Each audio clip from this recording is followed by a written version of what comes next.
Nakita ko lang tong post na ito. Ito talagang si Kibuloy, minsan iisipin mo, paano nangyari na nakapangutukan ng napakaraming kababayan natin? Kaya para doon sa mga taga-suporta pa rin ni Kibuloy at naniniwala sa kanya, anong sabi ni Robin Padilla? Naniniwala pa rin daw siya sa integridad ni Kibuloy. No wonder. Pare-pareho kayo. Pero tignan natin, yung mga kababayan natin na miyembro pa rin ng kanyang simbahan at naniniwala na appointed son of God nga ito si Kibuloy, saan napunta ang katinuan nyo? Yan yung itatanong na lang natin. Mas matindi pa yung panlalaso na ginawa natin si Kibuloy sa mga kababayan natin.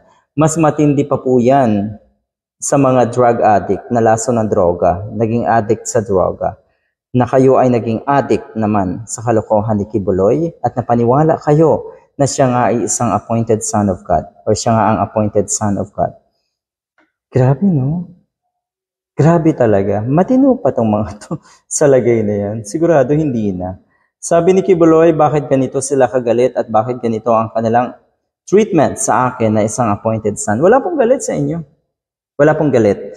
Nakakagalit lang kasi ang sitwasyon na yung tipong naghahari-harian kayo. Na yung tipong akala nyo above the law kayo. Yun yung nakakagalit yung sitwasyon. Kaya hindi dapat pagbigyan yung mga taong katulad nyo. Ang ibig sabihin, wala dapat puwang sa ating lipunan yung mga katulad ni Kibuloy. Dapat mong pagdusahan yung mga kasalanan ginawa mo. Hindi galit ang nakikita sa publiko laban sa'yo.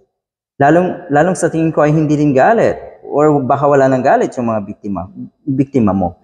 Baka ginagawa lang nila, they are open for complaining, matapang sila na inilalahad yung kanilang naranasang kademonyuhan laban or na ginawa mo dahil ang iniisip nila, they have to do it in the name of justice. Dahil kung pabayaan na lang, totoo na dadami ang mga katulad mo, mapang-abuso. Abay, yung mga naabuso niyo po as young as 10 or 11 years old. Na ang ibig sabihin, wala pang kamuwang-muwang. Tapos sasabihin nyo na may gusto yung mga yun sa inyo. Hinindian nyo, kaya bumaliktad at nagreklamo. Di ba napakatindi? Napakatindi ng ginagawang justification natin si Kibuloy. Pero yun nga, sabi ng FBI at ng US government, siguradong haharap sa hukuman, he will face charges. Etong si Kibuloy, he will face justice. Dapat lang talaga. Ano daw? Anong sabi dito? Bakit daw ganito ang treatment ng mga tao sa kanya? Yun nga, totoo na kung ano yung ginawang kademonyuhan sa inyo, hindi naman, not necessarily na ibabalik yan na kademonyuhan din.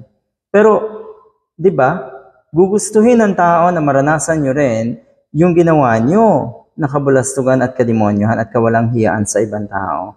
Pero, hindi. Ang hinihiling ng taong bayan, ng publiko at ng mga kababayan nating nag-iisip ng tama at matitino ay katarungan, justice para sa mga biktima. Yun lang yan. Good luck.